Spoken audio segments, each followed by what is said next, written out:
Can you hear me and did the slides look all right? We can hear you and we can see your slides. Perfect. Perfect, great. Thanks for that kind introduction and for the opportunity to speak here today. I was really looking forward to this meeting, to seeing some old friends and making some new ones. So hopefully we'll be able to catch up in person sometime soon. Today, I'd like to actually thank the first speaker as well for that very good introduction about bio-based resources and the bio-based economy. I would like to put forward an alternative use of some of the cellulosic material. We use it to make a molecule called levoglucosanone, and that's a sustainable platform chemical which is made from waste biomass. So just a very brief introduction about Circa Group and what we do. We take waste biomass and we're fairly agnostic as to what those inputs can be. So we can use wood chips, we can use bagasse, there's potentially even use municipal solid waste. As long as it has a high cellulose content, we put that through a patented Fear-Cell process and that gives us very selectively a platform molecule called levoglucosanone. I'll probably just abbreviate that to LGO moving forward. And from this platform, we're able to make a wide variety of products. The first of which was mentioned there in the introduction, which is styrene, which is a dipolar aprotic solvent. And today we'll really be focusing on the whole suite of reactivity and different sorts of products that we're able to make from this key platform molecule. And I think that one of the key things to talk about, and it actually addresses the question that we just had, Circa is very much focused on delivering on the promise of new molecules from biomass at scale. And I think that's the key here. So we've been able to move reasonably quickly from the gram scale to a pilot plant down in Tasmania, where we produce 15 tons of LGO and styrene per year. We're building, as part of an EU flagship grant, a 1,000 ton per year plant in France that will be open very shortly. And we're looking to be at about 80,000 tons of capacity by 2030. So reasonable scales, at least from a solvent point of view, and very large scales for some of these derivatives. So I'm a chemist by training. I'm a recovering academic is probably the best way to describe me. And so, very much want to show you structures and reactivity and help you get your head around this LGO molecule and then what it can do for you. So it's been known for, about 50 years now. It was first discovered in California from wood smoke fires. So I'm from San Diego, so probably breathed some LGO in when I was a much younger man. It's a nice constrained chiral molecule. It retains a lot of its functionality. It's got orthogonal protecting groups in there as well. And it's a nice sort of bowl shape, and that shape of the molecule really dictates a lot of the chemical reactivity. It's very well studied from an academic point of view, I should say, in that there's about 200 plus papers on the reaction of LGO to make X, whatever X might be. We've tried to cover a wide variety of those reactions, and you can see here, you can download a PowerPoint deck from our website. It has about 250 slides that talks about the reactivity of this very functional molecule. And we see applications of this platform molecule in a wide range of areas, so solvents, building blocks for pharmaceuticals and flavors and fragrance, as well as agrochemicals, and building blocks for high performance polymers. So today what I'm going to do is sort of walk around this sort of clock of reactivity, if you will, tell you about some of the key transformations, give you an overview of how LGO reacts, and really try to tie that back to industrial problems, to end products, to applications. So the first place I want to go is a simple hydrogenation of that alkene, and this produces dihydrolevoglucosanone, which we've trademarked as styrene. So dipolar aprotic solvents are under intense regulatory pressure around the world, and they're really being limited as far as where they can be used and how they can be used. Styrene is a dipolar aprotic and has very similar properties to things like DMF and NMP. We can produce this on scale, so it's a highly efficient process to go directly from those wood chips to LGO and then hydrogenation. It's shown to have low toxicity, so we've undergone a lot of REACH testing. Currently I have REACH Annex 8, and we're undergoing REACH Annex 9. Any of you that have undergone this REACH registration process know there's an awful lot of testing that you have to do. All of that testing has come back and shown to be of low toxicity. It's also readily biodegradable and biocompatible. From a sustainability point of view, independent LCA has shown that that Furacell process, the formation of LGO, is heading towards being greenhouse neutral. And we've been in this market for a little while. So we've sent out well over 1,000 trials to customers. There's over 130 publications on the use of styrene as a solvent. And from those trials and from those publications, we've been able to say that about 20 to 30% of applications tested to date, styrene's actually outperforming these existing solvents, again, such as NMP, DMF, DMSO. Just want to very briefly expand on that LCA work to show you some of the numbers. So for the production of styrene itself, we're seeing up to an 80% reduction in CO2 emissions. This does not include the use phase and end of life, where we also expect some significant advantages from styrene versus these fairly toxic fossil-based solvents. And as this audience is relatively focused on organic synthesis or synthesis in general, just wanted to show you that the types of reactions that styrene has been used in. I give another 45-minute masterclass on the use of styrene in these particular applications, so more than happy to talk more about that as a solvent. But in addition to organic synthesis, it's been used in polymers, it's been used in graphene formation.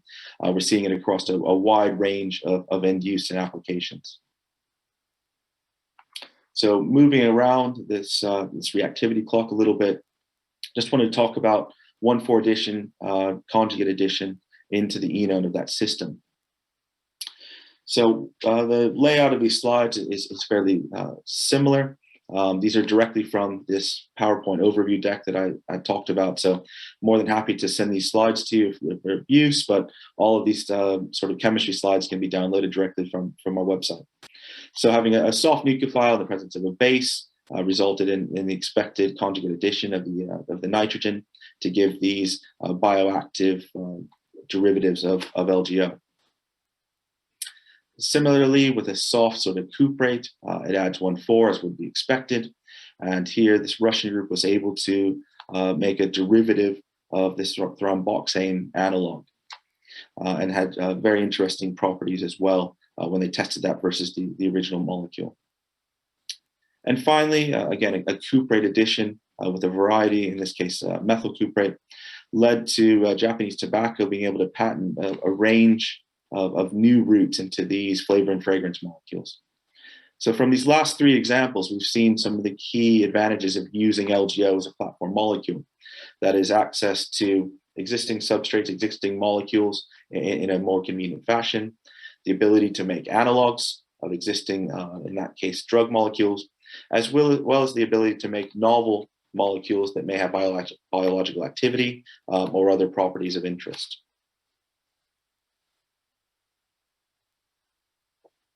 If we move to sort of 3 o'clock on this clock, we're looking at a Baeyer-Villiger transformation of LGO to form a molecule called HBO. Just want to use HBO to emphasize that as we move around that clock, each one of these now one step away derivatives are also platform molecules themselves. So Ferrand has published a couple of papers, one in OPRD and one in Green Chemistry, really talking about this HBO molecule, its reactivity, how it can be used as a platform molecule in a wide range of applications. So just to show you a couple of those where we're looking at biologically active molecules, it's a building block for remdesivir. It can be made into dairy lactone, as well as these other drug molecules here. So just to think about this sort of spider web of reactivity, as we move further and further away from LGO, we get these other hubs where you can go off in a wide variety of application of reactivity to give you the variety of products that you may be interested in. So the Baeyer-Villiger chemistry is relatively straightforward. You can do that either under chemical conditions on reasonable scales, or you can use biocatalysis as well. And we worked very closely with Laurent as well as Ben Greatrix down at the University of New England in Australia. And we're able to patent a route going from HBO all the way to a highly potent flavor and fragrance molecule called dairy lactone. This is a molecule that's found in a wide range of end uses, a lot of artificial milks, ice creams, yogurts, those sort of things. We use dairy lactone as a flavor. You can also do alpha substitution chemistry, alpha to the carbonyl. So here, some very simple chemistry to put an iodine at that alpha position. This was used as an intermediate for this biologically active compound. And as you can imagine, that vinyl iodide is very useful handle to do subsequent chemistry. So here's an example of some cross-coupling chemistry under standard Suzuki conditions to give you the methylphenol derivative of LGO. In addition to simple substitution there, you're also able to do addition and aldol condensation type chemistry. That's really a quite powerful method for adding a lot of functionality at one time. And I just wanted to put this example up here. It's been a few years, but last time I spoke at the Grasmere conference in the Lake District, there was a agrochemical company that was working on the black portion of this molecule for some crop protection uses. And just to show you that in addition, you can make derivatives of existing scaffolds, existing molecules by placing the LGO directly onto these sorts of derivatives. I also want to talk about the cycloaddition chemistry. There's an electron deficient alkene that's very prone to cycloaddition chemistry. And I'd say about a third of the publications on LGO are looking at using that double bond in some way, shape, or form. And a lot of that is around these cycloaddition type processes. So here's an example of a cyclopropanation. A couple of things I just wanted to point out and highlight again. So this bowl shape, cup shape of the molecule really dictates the facial selectivity of these addition processes. So you can see here that the cyclopropane ring has come in from the bottom face opposite to that ether ring, and so that's pushed the phenol and the hydrogen up. We can see a further example of that here in some work by Asobi, where the Diels-Alder reaction went with both regioselectivity as well as that diastereo to give it a single enantiomer product. Really needed to highlight this work because he used LGO for a couple of building blocks in this really great chemistry towards the total synthesis of tetrodotoxin. So highly recommend taking a look, especially that chemical record paper that really outlines all of the different steps to get to that natural product. And there was two key building blocks that they were able to make directly from LGO itself. So we've looked at cyclopropanation, Diels-Alder. I just wanted to look as well at some 3+2 cyclization type processes and show you how, again, that the molecule itself is able to control a lot of the reactivity, and you're able to transfer that chirality to the new stereocenters. So in this specific example, silver catalyzed process and a 3+2 cycloaddition to give the 5-membered ring. This went with excellent regioselectivity as well as diastereoselectivity. They were able to isolate the product here as a single enantiomer. In slight contrast, slightly different cycloaddition reaction here, catalyzed by zinc chloride. The regiochemistry, again, is very good. The facial selectivity is very good. And what they ended up getting was a mixture at that arrow group alpha to the nitrogen. And so that's where, the small size of LGO, it wasn't able to control that distal stereocenter as well as they might have hoped. And this molecule was carried forward and made into a RAS inhibitor by that group. So moving swiftly forward to sort of 9 o'clock here and to look at these dihydropyran type moieties. So I think this is one of the really underexploited reactions of LGO. So opening up that bridging unit. And some work by Valev, they were able to ring open that to give this dihydropyran moiety. Again, this dihydropyran is another great scaffold to do lots of chemistry on. And so I've shown one very specific example here. It's an MK1026. It's a molecule that Merck is progressing at the minute, and it's a BTK inhibitor. And you can see that the dihydropyran maps on quite cleanly with this blue unit on the top left of that MK1026 molecule. Simple reduction of the double bond and reductive amination would give you the amine that you would need in order to do that. And you can also open this ring without reducing that center alpha to what was the carbonyl. So simply reducing selective reduction of the carbonyl group to the vinyl alcohol, followed by treatment with HCl, gives you the triol shown here in the middle. You can then protect that as the ketone. It's a ketal with some acetone and a little bit of acid, and that actually equilibrates the center alpha to the ether oxygen to give you as a single enantiomer the product shown there. They were able to take this product forward and use that building block in the total synthesis of this natural product. So moving around our clock, we've got to sort of the final aspect of it, which is the 1,2 addition of a harder nucleophile into that carbonyl system. So as expected, if you have a nice hard nucleophile like a lithium acetylide, that'll do a 1,2 addition fairly selectively into the carbonyl. This sort of reactivity, again, is dictated by the bowl shape of the molecule. So the addition is going to go to the opposite face of that ether bridge to selectively give you the acetylene alcohol that's shown here. Oncolis Biopharma was then able to take that product and do some further manipulations to get to this 4-ethynyl 4-D4T molecule, which is being investigated as an anti-HIV molecule. Just to expand the conversation a little bit, but still keeping to our reactivity clock here, the LGO molecule itself has been made into a wide range of monomers for polymers. We're actually working with the University of York at the minute on a project called Champion to look at further exploiting the reactivity of this to make some monomers for bio-based polymers. One I just wanted to highlight very quickly was the one circled in red here, which is the reduction, 1,2 reductions, and then etherification type processes. And we'll look at that in just a minute. But I think it's important to point out that these derivatives have been used across a wide range of polymerization methods. So free radical and controlled radical polymerization, ring opening metathesis, which is what we'll look at in a minute, as well as cationic ring opening polymerization and polycondensation chemistry. So I highly recommend that you take a look at the references here, and there's 1 or 2 more that have just recently come out in this space. If you're interested in bio-based monomers for polymers or increasing the bio-based content in the polymers that you're creating.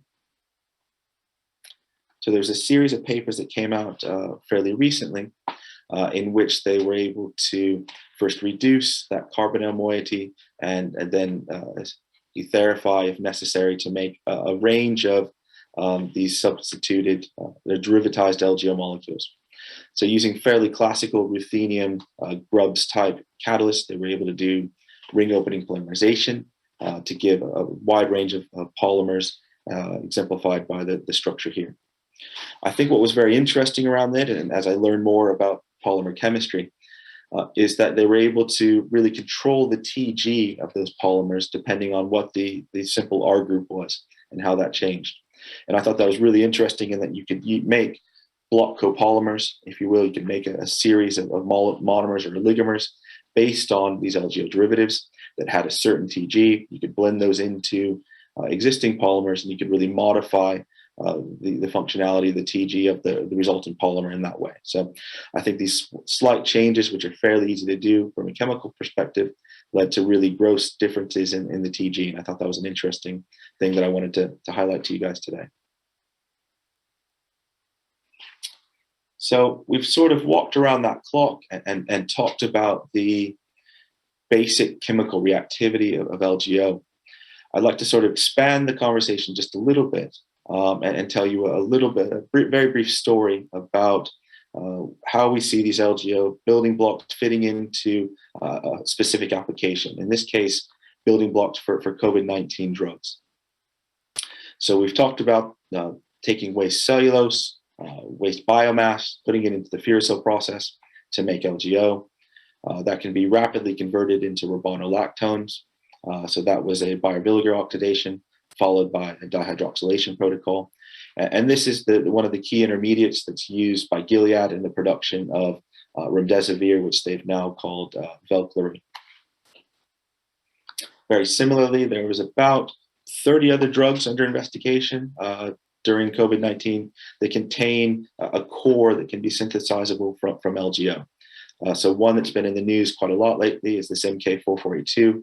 So this is molnupiravir, apologies, which Merck is bringing to market as an orally available COVID-19 drug. And so, we really highlighted these sorts of scaffolds as potential areas where this LGO platform could add value.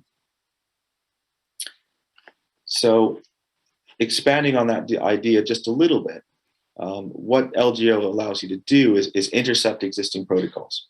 So here, starting with an HBO derivative, simple alpha alkylation followed by epoxidation, or hydration to form the protected derivative on the bottom left. So these two 5-membered rings molecules are on the pathway to make these two drugs. And so, you're able to look at a different route into getting into very substituted, very complicated molecules in a straightforward way. But I think more than that, what this LGO platform allows you to do is it provides alternative pathways to really solve problems. So I don't want to go into tons of detail, but that top epoxide, there's a couple of arrows there to make the molecule on the far right. And you can see that, there's inversion of the hydroxyl group. You got to put that chlorine in selectively. There's a lot of steps and a lot of issues with, that substitution pattern around the bottom of that molecule.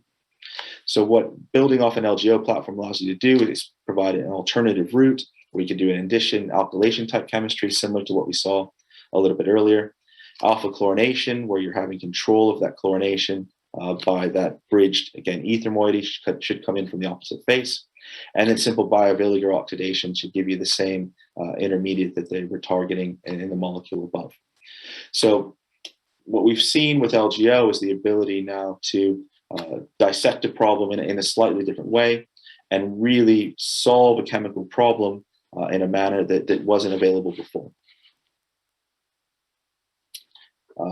Just to say in brief, we've also made a number of these derivatives directly available to people to buy from our store, and we're working with our distribution partners to make these available in their catalogs as well. You'll see from the 250 plus reactions that can be done with LGO, we've only picked a few compounds here. I should say we're going to be bringing a variety of amines onto the market as well fairly shortly. So if those are of interest, more than happy to discuss those with you in more detail. So I appreciate that was a relatively quick run through of LGO and the derivatization and the chemistry that can be done there. And apologies for not talking more about styrene. More than happy to answer any questions that you might have in that space. But hopefully I've been able to convince you today that LGO is a great building block. It can be used in a wide range of applications. I focus mainly on synthetic organic chemistry today, but of course it can dovetail into bio-based polymers and materials, as well as a lot of other applications that we're seeing. There's also a patent out for its ability to trap molecules at cancer cells in situ as well. So wide range of applications. Walking around sort of the reactivity tree again, we can do 1,2 additions, halogenation, so alpha sort of substitution, addition, cyclopropionation chemistry, 1,4 addition, as well as reductive cleavage in this biovinegar chemistry. So the chemistry is very well understood. The real limitation has been availability. So if you wanted to get your hands on LGO in your lab, you would take some cellulose, you would pyrolyze it, you would get a few hundred mgs, maybe a gram of LGO, you would do your research paper and publish it, and that was it. So currently we have available, our capacity again is up to about 15 tons per year. We're building this 1,000-ton per year facility in France that will provide significant additional capacity. And we'll be looking at producing about 80,000 tons by 2030, predominantly of styrene as a solvent. But to make styrene, we need to make LGO. And so that's available on scale as well. It's a sustainable process made from non-food waste biomass via this Freosol process. And again, the life cycle analysis is showing it to be nearly greenhouse gas neutral. And the last key point I wanted to make is it's a problem solver. So you can make existing fine chemicals more cost effectively. You can also make new fine chemicals, especially chemicals that might be higher performing or safer or greener than petrochemical equivalents. And as a scaffold itself, besides making those existing chemicals, we also talked about how we can make derivatives quite straightforwardly, as well as brand new molecules that may have biological activity. So with that, I just wanted to close with giving you where Circuit Group are at and what our focus is, and that's really delivering on the promise of new molecules from biomass at scale. So I'd like to thank you very much for your time, and happy to answer any questions that you may have. And again, apologies for not being there in person, and I look forward to speaking with you in person sometime soon. Thanks again.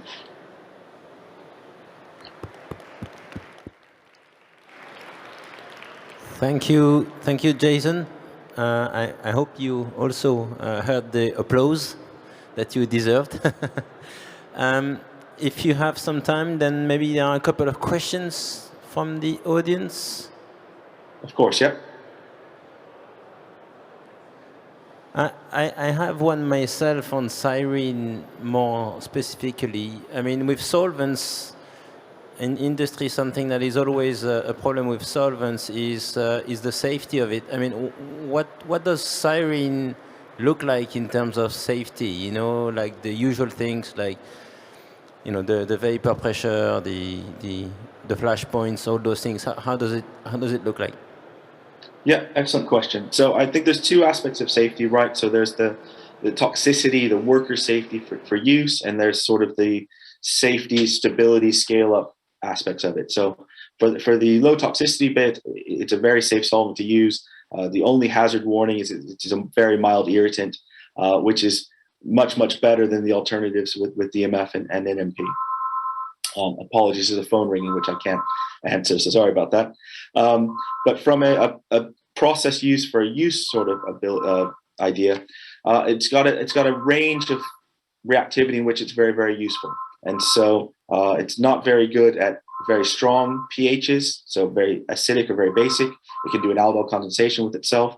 It's also thermally unstable about 140 degrees. But within that window, it's very good and very selective in processes. And I think the key with Cyrene, apologies, we can talk about this for a very long time, is very much understanding how to move a compound around in your system. So back when I was at Huddersfield, we published a paper on amide formation. We ran the reaction in Cyrene, it worked great. Added water, the amide crashed out as a pure solid, no chromatography, no separation, liquid-liquid extraction, or anything like that. So it's really about understanding a solvent in a slightly different way in order to use it effectively. Okay, thank you very much. Thank you. Are there other questions? Yes, there is one more. Let me walk there. Hello, thank you for the presentation. So we know that Cyrene and LGO, they are both derived from cellulose.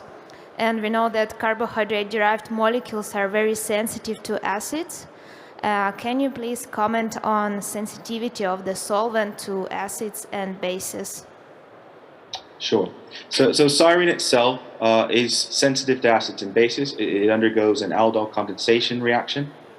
And so it's that carbonyl moiety, right? So it behaves as a carbonyl in a cyclic ring would be expected. That being said, there's a wealth of information now about what sorts of acids and bases it can tolerate. So I'd recommend some work by Alan Watson, who was able to do, for example, Suzuki cross couplings at 60 degrees in the presence of a wide range of bases. And so in his papers, you're able to see exactly what sort of bases work well and what don't. It's also reactive to things like strong nucleophiles. So you're not going to get away with butyl lithium in there. It's going to react with that carbonyl. So as I said, I'm very happy to give a lecture on Cyrene. There's a very big window of reactivity in which you can work, but you do have to appreciate that there are boundary conditions which aren't useful to what you'll be doing. Okay. Thank you, Jason. I think this was answering the question. And thank you for your lecture. Thank you for your time. And we wish you a nice day. Yep. I think for us, thank you very much. Yeah,